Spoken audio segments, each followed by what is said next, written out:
Let me show you how to make some resin art coasters. First one we'll do are these beautiful geode coasters with silicone molds, and some of them will be the Petri style using alcohol inks also in silicone molds. Stay tuned.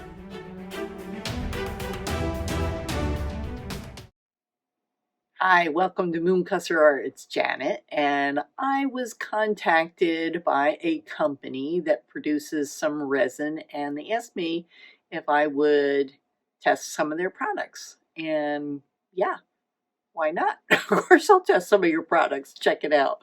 So, the company is Let's Resin, and they have a website as well as a um, storefront on Amazon.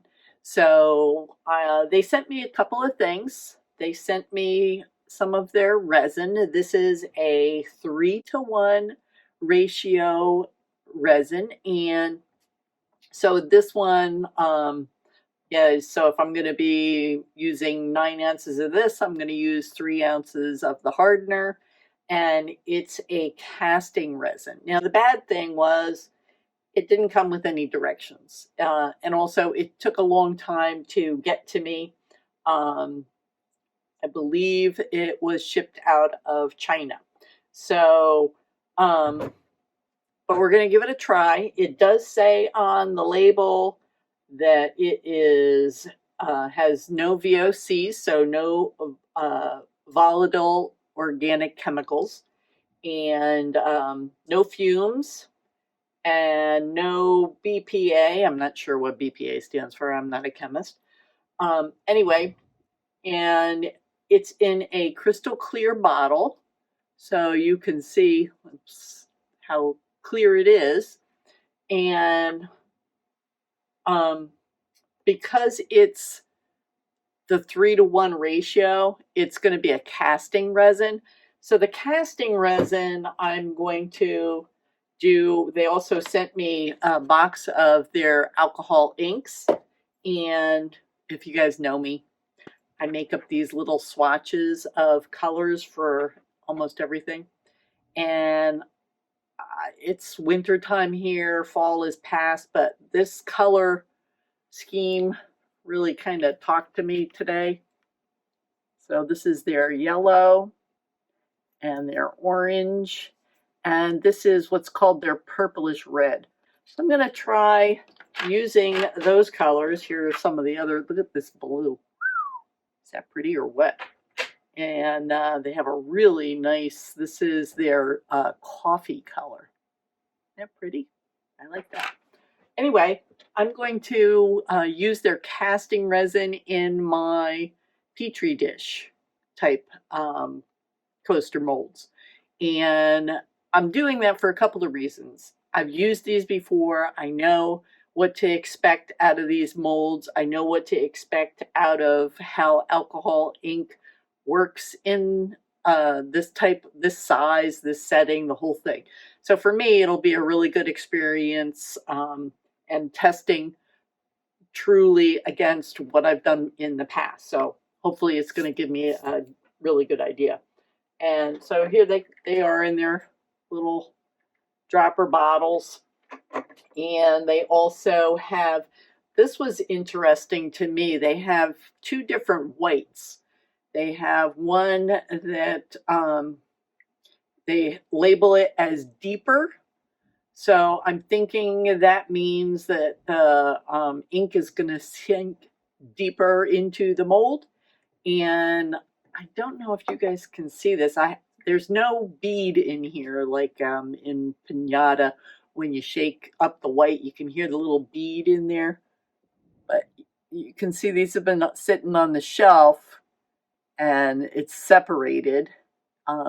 So just like anything else, you got to give it a really good shake to get it mixed up. So we're going to be doing that. But deeper, and the other white that they have, same thing. There was some settling. I think you can see that in there. And this one is, they call it their normal. So two different whites, and shake them up really good. because it needs to be really thoroughly mixed before you use it. But again, those I'm going to use in my Petri dish molds. They also sent me these mats. Look at these. I'm excited to use these. It's funny the things that excite us, isn't it? Anyway, it's got a nice shiny surface on one side, and the other side is matte. But I've made some of my own molds for resin using silicone caulk, and maybe you saw my freeform geode. I made them into some sun catchers, so that's going to be a great application. You can also use it just to keep your work area clean, because if you drip a little bit of resin, it's not going to stay stuck on that. You can clean it up and wash them. Poof, it's gone. They also sent me some silicone molds. Now, these are what they call their Druzy molds. And I think maybe you can see, maybe not, but I didn't know how much resin it was going to take for these. These are pretty big molds. That's about the size of my hand. And let's just say that that's, it's a little bit bigger than a mug. That's a pretty big coaster, I think. I don't know. So, two of them, there's no ring in the middle, and two of them, there are rings in the middle. So I'm going to play with those as well. And with those, I'm going to be using, again, because I want to test them against what I've done in the past. So I'm going to be using my countertop epoxy to make geode looking coasters with these molds. And they're nice. They seem to have a real heavy gauge silicone to them. And yeah, so I have some water spots. I was going to say I didn't know how much resin I needed. So I took water and poured them in and measured how much. So it's actually with water, I measured out 2.8 fluid ounces for each mold. That's a lot of resin. So it's a lot of resin. But, we're going to give it a try. So in those, I'm going to be using black diamond pigments. And again, because I have my color swatches that I do. So this is, isn't that pretty? This is Black Diamond Deep Blue Sea. And I have this one is Black Diamond Sapphire Ghost Blue. It's got just it's a white, but it's got this really cool reflective blue in there. So it will go very nicely with that. And then this one, this is, can you see? Let's see if I can, yeah, there. You can see it's transparent. This is Dollar and Roni. It's a liquid acrylic ink, and it is a pearlescent. And so I want something that's going to be transparent, because you're trying to do that geode thing. And I don't have it here at the table, but I'm going to be sprinkling in a little bit of glitter. So it's a twofer. We're doing a twofer on this video. And let's get going with playing around. All right, I've batched up all my colors, and with the countertop epoxy, there's some bubbles in there. It's not a casting resin, and so those will have to get popped. But I think you guys can see that blue that shines up? That's pretty cool. That's a pretty cool trick, black diamond pigments. And so we're going to play with that. And this is the deep sea blue. Real pretty. I have a cup full of blue glitter. Yeah, well, not full, I guess. And then this is the Dollar and Roni. It's their acrylic ink, and it's a iridescent, so that should work pretty good. All right, so let's get pouring. Oh, before I switch over to time lapse, I have my level here because I did check the tabletop area. You want to make sure when you're pouring your coasters that you have a level surface. If you don't, you're going to have wonky coasters. One side's going to be thicker than the other side. So make sure, really important in coaster pouring, that you have a flat and level surface. I like to pour in rings, and I start at the outside, then I do in the middle. I added a few drops of 99% alcohol to that light blue, and that's going to help it create its own effects once those rings are sitting and the torch pops the bubbles. I say torch, but I'm only using a lighter.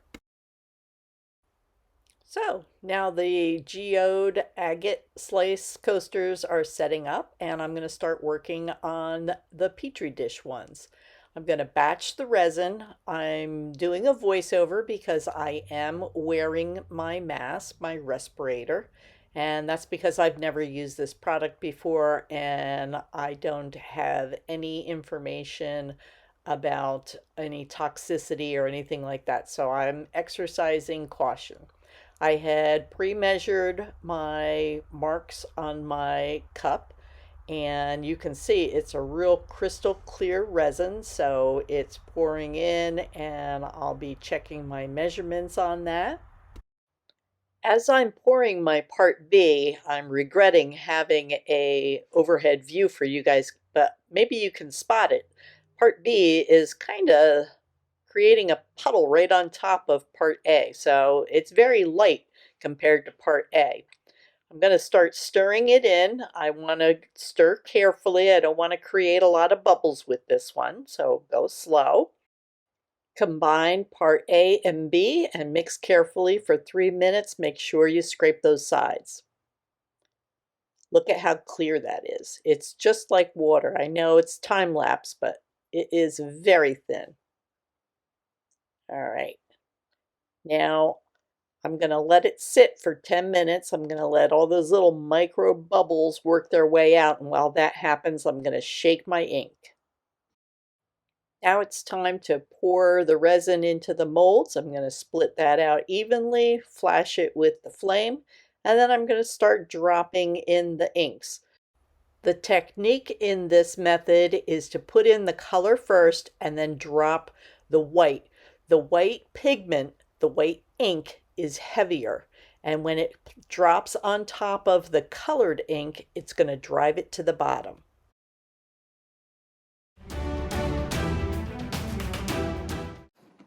It's the next morning, and look at these pretty things.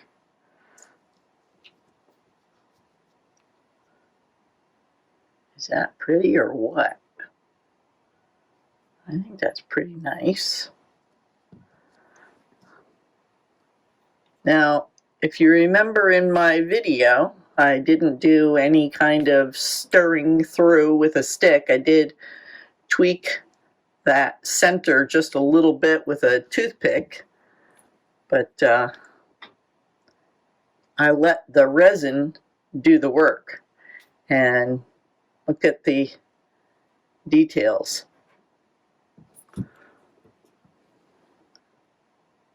These are looking really nice. Okay, so time to get these pretty little things out of these molds. And as easy as can be, they come out. I release the sides carefully and then pop the centers. Okay, they're all out of their molds, and the bottom, so the bottom of the mold, it's not too fancy, but it is perfectly smooth and shiny. The tops is where the details are, And I'm going to have to get pictures of these outside because I don't believe I can, well, maybe I can. You see that detail? Look at that. It's like spider lacing in there. Oh, that's pretty cool. So, overall, the molds, they came out perfect. There's no sign of any wear and tear. Of course, I didn't use a stick and drag that across the surface because that can damage the finish of the shiny silicone, but they came out clean. All right, nice. All right, oh, look, and there's a little drip there, but see, that comes right off. Okay, so these molds worked very, very nicely. I like them.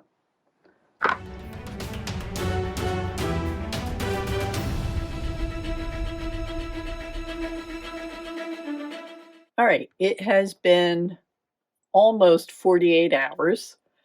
Because this is a casting resin, I wanted to give it a little bit more time. I did check it, and it seemed a little soft. So I wanted to give it more time to make sure that it was cured. And when I do a little roll of the molds, it looks as if it's ready. So let's get them off of that.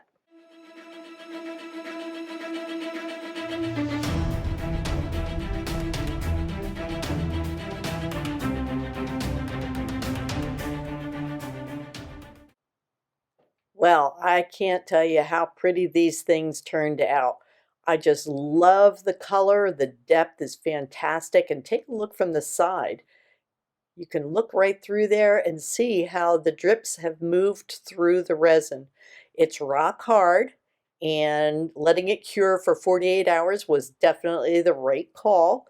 I've got a few little blemishes on the coasters themselves, but that's because of the molds. They get damaged easily, so they do get clear coated and everything will be nice and shiny. These are beautiful. I am thrilled with the results from both of these projects. Look at these geode coasters. They are spectacular. The silicone molds from Let's Resin worked perfectly, and I'm sure to get plenty of uses and reuses out of those molds. I also enjoyed the casting resin from them. It really allows the alcohol inks to drop through very nicely, and look at those details. They are just fantastic. There'll be links in the description box, and if you're interested, check out their products. If you haven't done so already, please subscribe or check out these other videos.